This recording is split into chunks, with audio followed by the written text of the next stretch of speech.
ಬೆಳಕು ಕೊಡುವುದಾದರೆ ಆ ಬೆಳಕು ಪರಿಪೂರ್ಣವಾಗಿ ಆಕ್ರಮಿಸಿಕೊಳ್ಳುತ್ತದೆ. ಆಮೆನ್.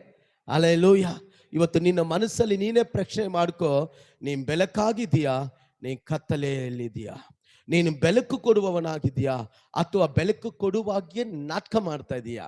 ಅಥವಾ ದೀಪವಾಗಿದೆಯಾ, ಅಥವಾ ದೀಪ ತರಂತೆ ನಿಂತಿದೆಯಾ ಅಷ್ಟೇ, ಉರಿತಾ ಇಲ್ಲ?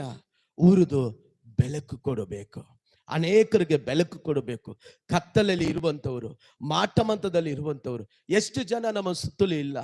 ನಮ್ಮ ಸುತ್ತಲೂ ಅನೇಕ ಹಳ್ಳಿಗಳಿದೆ, ಅನೇಕ ಮನೆಗಳು ಗೊತ್ತು, ಅನೇಕ ಸ್ನೇಹಿತರು ಗೊತ್ತು, ಅನೇಕ ಸ್ವಂತದವರು ಗೊತ್ತು.